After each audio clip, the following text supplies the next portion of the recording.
अस्सलामुअलैकुम, मेरा नाम है अरिशुल हसन ख़ान और आज हम चैप्टर नंबर 19 करने जा रहे हैं जो कि मैट्रिसेस एंड डिटर्मिनेंट है। अच्छा, मैट्रिसेस एंड डिटर्मिनेंट में किस तरह क्वेश्चन सॉल्व किए जाते हैं और उसमें किस तरीके से प्रॉब्लम फेस करनी पड़ती है, हम ज़रा देखते हैं। इसके एक्सरसाइज 19.1 को क्वेश्चन पड़ेगा, specify the type of each of the following matrices. ये आपके सामने सब के सब मैट्रिस लिखे हुए हैं। अच्छा, मैट्रिस होते क्या चीज़ हैं? वो सेट, जैसे कि हम सेट लिखते थे कर्ली ब्रैकेट के अंदर हम नंबर ऑफ एलिमेंट्स लिख देते थे, उसी तरीके से अब नंबर ऑफ एलिमेंट्स किसी एक पैटर्न में मौजूद है, ऐसी हॉरिजॉन्टल नहीं लिखे हुए, किसी एक पैटर्न पे मौजूद है तो उसे कहा जाता है मैट्रिसेस। अब ये किस पैटर्न पे, किस शेप पे बिलोंग कर रहा है, किस शेप पे आ रहा है, तो इसको हम बताएंगे कि ये कौन सी टाइप से बिलोंग कर रहा है। सही है, तो अभी हम ज़रा देखते हैं। ज़रा इसकी शेप देखिएगा कैसी है। ये दोनों साइड, ये साइड और ये साइड, ये साइड और ये साइड, ये चारों साइड एक दूसरे के बराबर हैं। और चारों साइड किसकी बराबर होती हैं? स्क्वायर की। तो हम इस मैट्रिक्स का क्या नाम रख देंगे? स्क्वायर मैट्रिक्स, क्योंकि हमने इस सवाल के अंदर पहचानना है कि कौन सा मैट्रिक्स कौन सी शेप रखता है। सही है, ये हो गया मेरे पास स्क्वायर मैट्रिक्स। अच्छा, अभी इसको और इसको रहने दें, अभी चौथे वाले पर आ जाएं, बताता हूँ क्यों। अच्छा, जब ये स्क्वायर मैट्रिक्स है तो आप बोलेंगे सर ये भी स्क्वायर मैट्रिक्स है, लेकिन मैं इसका स्क्वायर मैट्रिक्स नाम नहीं दूंगा, इसको मैं नाम दूंगा स्केलर मैट्रिक्स। स्केलर मैट्रिक्स क्यों कहा? क्योंकि है तो स्क्वायर की तरह ही, लेकिन इसमें कोई एक अच्छी ख़ास बात है जिसकी वजह से मुख्तलिफ हो रहा है। जिस तरीके से एग्जाम्पल के तौर पर हम समझते हैं, इंसान तो सभी हैं, लेकिन इंसान को मुख्तलिफ कौन सी चीज़ें बनाती है, अच्छाई या फिर बुराई। तो इसी तरीके से हम यहाँ पे समझेंगे इसमें कौन सी अच्छाई है जो इसका स्क्वायर मैट्रिक्स नाम नहीं रख रहे, हम इसका और मज़ीद अच्छा नाम रख देते हैं। तो देखें, ये जो लैडर वाली लाइन है इसमें कुछ ना कुछ लिखा हुआ, बिल्कुल सेम लिखा हुआ है, और बाकी सब क्या है? ज़ीरो है। तो इसका नाम हो जाता है क्या? Scalar matrix. रहेगा तो ये स्क्वायर ही, लेकिन इसमें एक ज़्यादा अच्छी खास बात आ गई तो इसका नाम चेंज हो गया। अब हमने 4 वाला देख लिया, हमने 1 वाला देख लिया, तो हम आ जाते हैं 5 वाले पर। 5 वाला क्या दिख रहा है आपको? इसकी चारों साइड बराबर है, जी बिल्कुल बराबर है। तो क्या इसका नाम भी स्क्वायर मैट्रिक्स है? नहीं, स्क्वायर मैट्रिक्स नहीं। तो क्या इसका नाम स्केलर मैट्रिक्स है? नहीं, इसका नाम स्केलर मैट्रिक्स नहीं है। इसका एक मज़ीद नाम है, वो क्या? देखने में लग रहा है 4 और 5 सेम है, लेकिन 4 और 5 सेम नहीं है, क्योंकि देखें इसकी जो लैडर वाली साइड है वो बिल्कुल सेम लिखे हुए एलिमेंट्स, लेकिन इसकी जो लैडर वाली साइड है लिखे हुए हैं लेकिन डिफरेंट लिखे हुए हैं। तो इसका मतलब है इसका क्या नाम हो जाएगा? Diagonal matrix. सही है तो तीनों स्क्वायर, लेकिन चेंजेस की वजह से, कुछ अच्छी बातों की वजह से इसके और मज़ीद नाम चेंज हो रहे हैं। अब ये वाला कौन सा है? ये भी स्क्वायर मैट्रिक्स है, क्योंकि इसकी चारों साइड बराबर है। अब हमने बोल दिया भाई ये स्केलर है, ये डायगोनल है, तो ये क्या है? ये भी डायगोनल है? नहीं, डायगोनल नहीं है। इसका नाम हम रख देते हैं यूनिट मैट्रिक्स। यूनिट क्यों नाम रखा?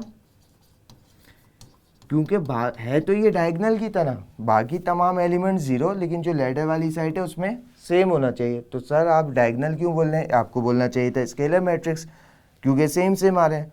सेम तो आ रहे हैं, लेकिन सेम में सिर्फ और सिर्फ अगर 1 है तो वो क्या हो जाएगा? यूनिट मैट्रिक्स, क्योंकि 1 को हम क्या कहते हैं? यूनिट।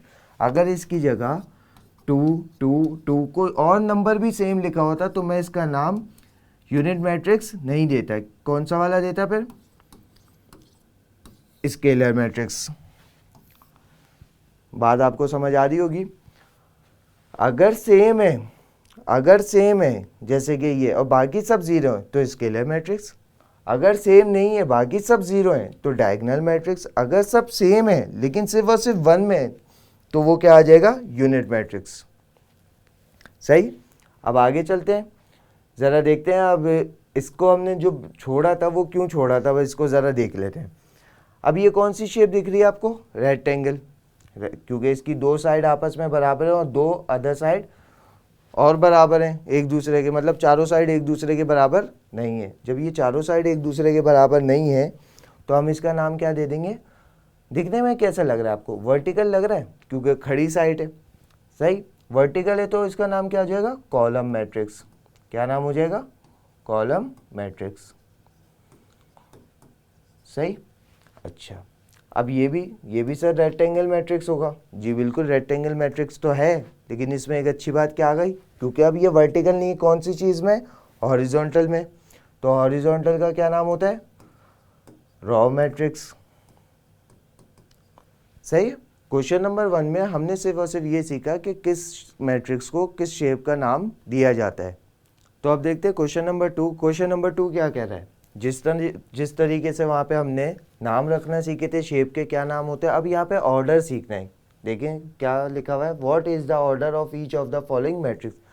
हर मैट्रिक्स का ऑर्डर बताएं। ऑर्डर मतलब कि उसके अंदर कितने एलिमेंट्स लिखे हुए हैं। तो ऑर्डर जब भी आए तो आपके जहन में ये होना चाहिए कि मैट्रिक्स मिलके बनता है आर इंटू सी से, कभी भी सी इंटू आर नहीं होगा। ये सी इंटू आर अगर आपने गलती से लगा दिया तो आपका काम गलत है। तो आर इंटू सी, आर क्या होती है, रॉज, और सी क्या होते हैं, कॉलम्स। ये फॉर्मूला फिक्स है, ये चेंज नहीं होगा। अगर चेंज हुआ तो काम बिल्कुल गलत। तो ज़रा देखिएगा इसमें कितनी रो है, first row, second row, third row. तो पहले आर लिखा हुआ है तो कितनी रोज थी, 3, मल्टीप्लाई का साइन लगा दिया। कॉलम, कितने कॉलम है, first column, second column, third column. तो इसका मतलब ये ऑर्डर हमें कैसे पता लगा कि इस मैट्रिक्स के अंदर कितने एलिमेंट्स लिखे हुए हैं, 3×3। टोटल कितने हो गए, 9 एलिमेंट्स लिखे हुए हैं। अब इसके अंदर देख लेते हैं, first row, second row, third row. तो ये क्या हो गया, third, multiply first column, second column, तो ये कितने हो गए, 2। सही है। तो 3×2 कितना होते हैं, 6। तो इसका मतलब मुझे ऑर्डर की मदद से पता लग गया कि उस मैट्रिक्स के अंदर कितने एलिमेंट्स लिखे हुए हैं, 6।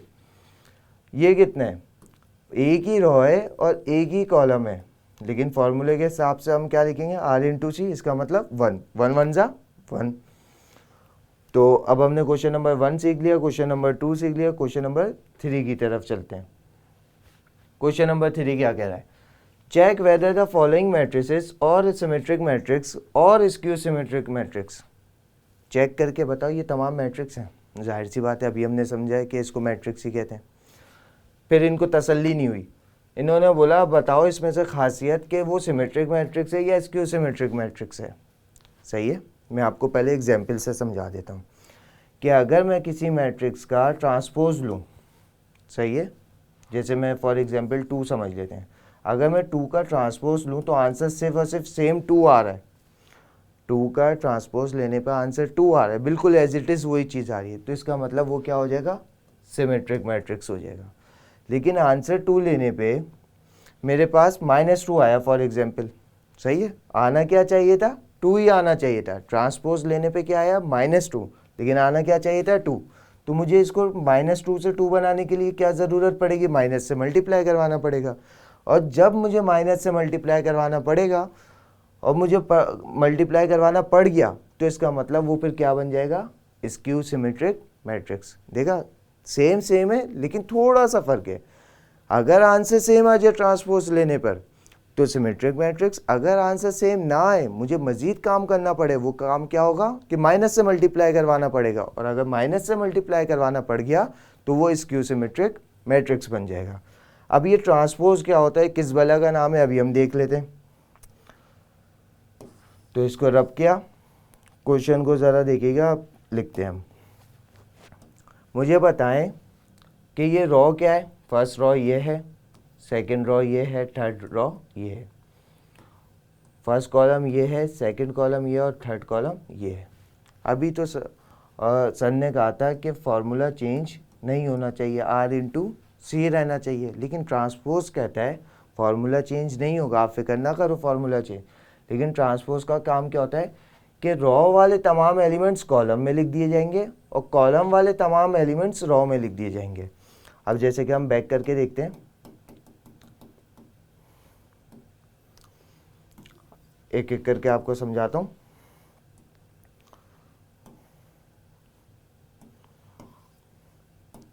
तो ज़रा ये देखिएगा, फर्स्ट रो में कौन से नंबर लिखे हुए हैं, 1 1 -1, तो मैंने इसको चेंज करना है किसके अंदर, कॉलम के अंदर, तो मैंने लिख दिया 1 1 -1। जब मैंने रॉ सेलेक्ट कर ली ना, तो आगे जितने मुझे सेलेक्ट करने हैं तो रॉ ही सेलेक्ट करना है, ऐसा नहीं पहले का रॉ सेलेक्ट कर लो दूसरे का कॉलम, जिस चीज़ को सेलेक्ट कर लो उसके बाकी तमाम भी वही चीज़ें सेलेक्ट करनी है। अब मैंने जब फर्स्ट कॉलम में कन्वर्ट कर दी, तो अब किसकी बारी, सेकेंड रॉ की बारी। तो सेकेंड रॉ में क्या लिखा हुआ है, 1 2 0। अब मैं इसको आंसर में लिखूंगा 1 2 0। सेकेंड रॉ सेकेंड कॉलम में ही चेंज होगी। अभी किसकी बारी, थर्ड रॉ की बारी। जब थर्ड रॉ की बारी आई तो थर्ड रॉ थर्ड कॉलम में। जब मैंने इसका काम कर दिया, रॉ को चेंज कर दिया कॉलम के अंदर, और ऑटोमेटिकली कॉलम चेंज हो जाएगा रॉ के अंदर, सही है। तो ज़रा देखें आपने ट्रांसपोज लेने पर क्या आंसर में कोई फ़र्क आ रहा है, 1 1 -1 1 1 -1, 1 2 0 1 2 0, -1 0 5 -1 0 5। क्या हमने बिल्कुल एज इट इज लिखा था, नहीं भाई, हमने तो ट्रांसपोज लगाया था, और जब ट्रांसपोज लगा के हमने सॉल्व किया है इसको तो भी सेम बना, तो इसका मतलब ये कौन सा मैट्रिक्स हो जाएगा, सिमेट्रिक मैट्रिक्स, सही है। तो इसके पार्ट 2 की तरफ चलते हैं, पार्ट 2 देखते हैं क्या कह रहा है भाई। अब मैंने वही काम जो यहाँ तक करा है ना, वही काम इसमें करना है। अगर सेम बन गया तो सिमेट्रिक मैट्रिक्स है, और अगर सेम नहीं बना और मुझे माइनस से मल्टीप्लाई करवाना पड़ गया तो क्या बन जाएगा, स्क्यू सिमेट्रिक मैट्रिक्स। तो पहले देखते हैं ये सिमेट्रिक बन भी रहा है या नहीं। तो अगर देखें फर्स्ट रॉ चेंज होगी कॉलम के अंदर, तो ये क्या हो जाएगा, फर्स्ट कॉलम में 0 1 -2, सेकेंड रॉ -1 0 3, ये -1 0 3, थर्ड रॉ 2 -3 और 0, तो ये आ गया 2 -3 और 0। ज़रा देखें जो आंसर हमारे पास आया है वो क्या सेम है, बिल्कुल 0 1 2, यहाँ पे क्या आ रहा है 0 -1 2, नहीं भाई सेम नहीं आ रहा। -1 0 3, 1 0 -3, 2 3 -3 0, -2 3 0, तो आंसर में फ़र्क आ रहा है। क्या मुझे माइनस से मल्टीप्लाई करवाना चाहिए, देख लेते हैं। अगर मुझे माइनस से मल्टीप्लाई करवाना पड़ गया पूरे मैट्रिक्स को, तो इसका और आंसर सही आ गया, तो क्या बन जाएगा, स्क्यू सिमेट्रिक मैट्रिक्स। अब माइनस साइन बाहर है, जिस तरह ब्रैकेट के अंदर अगर बाहर माइनस साइन होता था अंदर वाली सारी टर्म पर जाता था, उसी तरीके से यहाँ पे अंदर वाले सारे एलिमेंट्स पे माइनस साइन जाएगा। माइनस जब 0 के पास जाएगा तो 0 पे कोई फ़र्क नहीं पड़ेगा। -1 और ये माइनस माइनस माइनस क्या हो जाएगा, प्लस का 1, इसका प्लस इसका minus, plus minus -2, plus minus -1, 0 पे गया कोई फ़र्क नहीं पड़ा, minus minus +3, minus minus +2, minus plus minus minus का 3 आ गया, और 0 पे कोई फ़र्क नहीं पड़ा। अब जो आंसर आए क्या बिल्कुल सवाल के जैसा है, वही बात आ गई कि मुझे पहले ट्रांसपोज भी लेना पड़ा और फिर मुझे माइनस से मल्टीप्लाई के भी करवाना पड़ा, तो इसकी क्या खासियत हो गई और इसका क्या नाम आ जाएगा फिर, स्क्यू सिमेट्रिक मैट्रिक्स, सही है। तो क्वेश्चन नंबर 3 तक हमने ये तमाम चीज़ें सीखी, एक में ऑर्डर सीखा, एक में शेप सीखी, और तीसरे में बताया कि सिमेट्रिक है, मैट्रिक्स है, या फिर स्क्यू सिमेट्रिक मैट्रिक्स है, सही है। अब चलते हैं अपने नेक्स्ट क्वेश्चन की तरफ। ये ऐसा क्वेश्चन है जो आपको ओवरऑल एक्सरसाइज का बता देगा। अब इसमें वैल्यूज़ चेंज होती रहेंगी, सेट्स चेंज होते रहेंगे और सवाल बढ़ते रहेंगे, ये आपका काम है प्रैक्टिस करना। यहाँ पे हम ओवरऑल सीख लेंगे।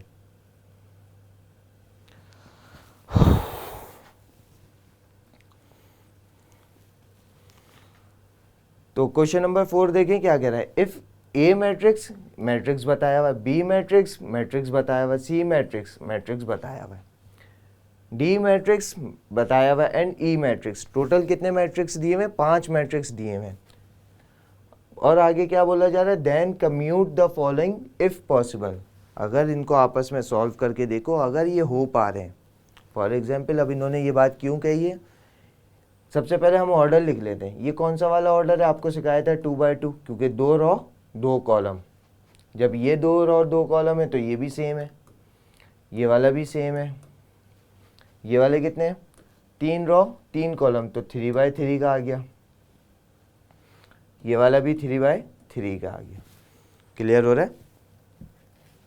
अब ज़रा देखिएगा a प्लस सी को सॉल्व करना है, तो यानी कि a प्लस सी, ए वाला कौन सा मैट्रिक्स लिखा हुआ है?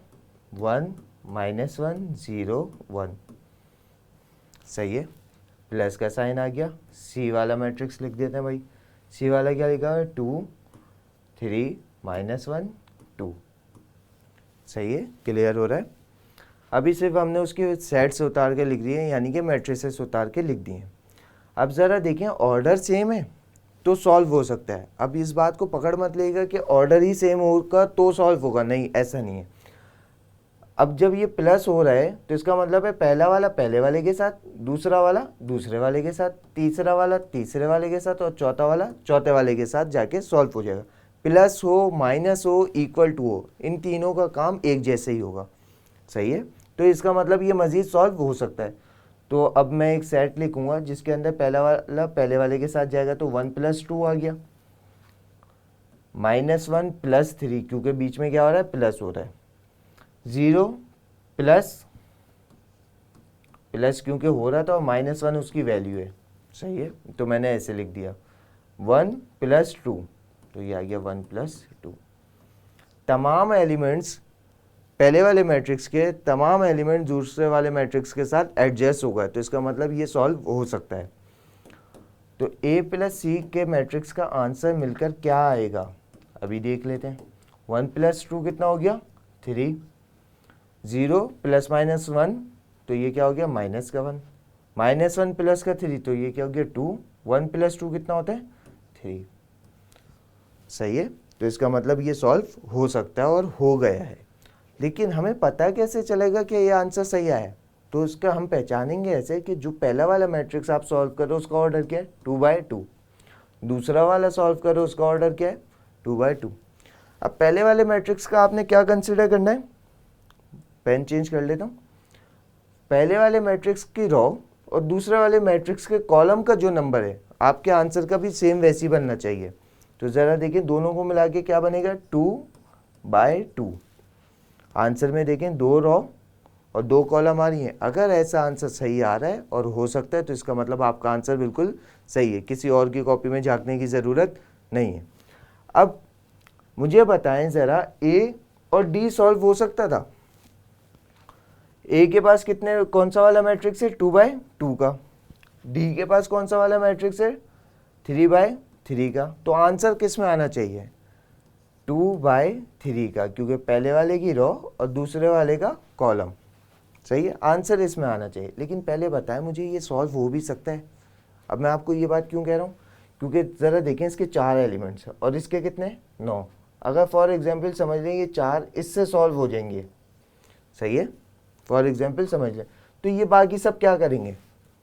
सही है, तो ये बाकी सब कहाँ जाएंगे? तो इसका मतलब ये सॉल्व नहीं हो सकते। जब ये लाइन लिखी थी, then compute the following if possible, solve हो सकते हैं, पॉसिबल है तो सॉल्व होगा, अदरवाइज ये सॉल्व नहीं हो सकता। और जब अगर कोई सवाल ऐसा आ भी जाए और सॉल्व नहीं हो सकता, तो आपने लिख देना है नॉट पॉसिबल। ओके, अब इसका पार्ट 5 मैंने डायरेक्ट क्यों लिखा? क्योंकि अब इसमें डिफरेंट चीज़ आ रही है। मैंने आपको क्या बताया था? चाहे प्लस हो, चाहे माइनस हो, चाहे इक्वल टू हो, इन तीनों का काम बिल्कुल सेम होगा। अब ये b - c है, अब ये b - c है भाई, b का मैट्रिक्स लिखेंगे, वैल्यू सेम होनी चाहिए, 2 - 1 1 0 माइनस, और c क्या है हमारे पास? 2 3 - 1 2 3 -1 और 2। क्लियर? अब ये सॉल्व हो सकता है। सबसे पहले हमने देखना आंसर किस में आएगा। आंसर आएगा, इसका भी 2/2 है और इसका भी 2/2 है, तो पहले वाले की रो और दूसरे वाले का कॉलम मिला के आपके पास आंसर आना चाहिए 2/2 का। पहले ये चीज़ डिसाइड कर ली। सॉल्व हो सकता है नहीं हो सकता है, इससे पता लग जाएगा आपको। खैर, प्लस माइनस और इक्वल टू में तो यही सेम काम होगा। मल्टीप्लाई का थोड़ा सा चेंज रूल है, तो वो हम आगे चल के सिखाते हैं आपको, सही है। तो अब ज़रा देखें, 2 - 2, तो हम मैट्रिक्स में क्या लिखेंगे? 2 - 2। सेकंड वाला -1 माइनस ये आ गया और प्लस का 3 था, प्लस के 3 से कोई फर्क नहीं पड़ा, माइनस बना दिया। +1 माइनस आ गया। अब ये भी माइनस पहले से लगा हुआ था तो मैंने दोनों को लड़वाने से बेहतर उसको ब्रैकेट में करके रख दिया। 0 -2। अब इसका आंसर निकाल लें। 2 - 2 कितना हो गया? 0। माइनस माइनस प्लस, और 1 + 1 कितना हो गया? 2। -1 - 3 कितना हो गया? -4। और 0 - 2 का आंसर क्या हो गया? -2। तो क्या वो उसी ऑर्डर पे ये आंसर आ गया है? तो इसका मतलब काम बिल्कुल सही हुआ है। सही है। आपको यहाँ तक ये सारी चीज़ें समझ आई होंगी। अब इसके नेक्स्ट पार्ट की तरफ चलते हैं और अच्छे से आपको क्लियर हो जाएगा। D+E। अब D+E को मैंने क्यों सेलेक्ट कर लिया? क्योंकि हम सीख चुके प्लस करना, तो भाई इसलिए सेलेक्ट करा क्योंकि अब ऑर्डर कौन सा है? 3/3 का। आंसर में भी ऑर्डर क्या आना चाहिए? पहले की रो और दूसरे का कॉलम, यानी कि 3/3 का ही ऑर्डर आना चाहिए। तो क्या इसमें सवाल पैदा होता है कि सॉल्व हो सकता है? बिल्कुल हो सकता है, क्योंकि तमाम एलिमेंट्स बराबर है। और अगर नहीं भी हो तो चेक कर लेना होता है। अभी ये 9 के 9 एलिमेंट्स इन 9 के 9 एलिमेंट्स को जाके अटैच हो सकते हैं विद साइन। प्लस है तो प्लस, माइनस है तो माइनस। अब ज़रा देखते हैं। 1 + 1, सेकेंड वाला 2 + 2, थर्ड वाला 3 प्लस आता और ये -1 ब्रैकेट में करके लिख दिया मैंने, ताकि आपको ये ना रहे कि माइनस कैसे हो गया। 1 + -1 आ गया क्योंकि हम करवा प्लस रहे। 2 + 0, 3 + 2, सही है। 1 + 2, 2 + 1 और 3 + 0। अब प्लस करना तो आसान है। 1 + 1 का आंसर क्या होगा? 2। 1 प्लस माइनस माइनस, तो आंसर क्या हो जाएगा? -1 में से 1 गया तो क्या हो गया? 0। 1 + 2 क्या हो गया? 3। 2 + 2 4, 2 + 0 2, 2 + 1 3, 3 प्लस माइनस माइनस और 1, 3 - 1 कितना हो गया? 2, 2 + 3 या 3 + 2 कितना हो गया? 5, 3 + 0 3। क्या मेरे पास भी 3/3 का ऑर्डर बना है? जी बिल्कुल बना है। इसमें भी 3 रॉस हैं और 3 कॉलम हैं। हमने प्लस माइनस और इक्वल टू सॉल्व करना सीख लिया, चाहे वो ऑर्डर 2/2 का हो, चाहे वो ऑर्डर 3/3 का हो। अब हम नेक्स्ट एक्सरसाइज के अंदर मज़ीद चीज़ें सीखेंगे और सबसे इम्पॉर्टेंट जो होता है मल्टीप्लाई करना। तो ये तमाम चीज़ें हम एक्सरसाइज 19.2 में सीखेंगे। अब तक की वीडियो में सिर्फ इतना ही। मिलते हैं अपनी नेक्स्ट वीडियो में, तब तक के लिए अल्लाह हाफिज़।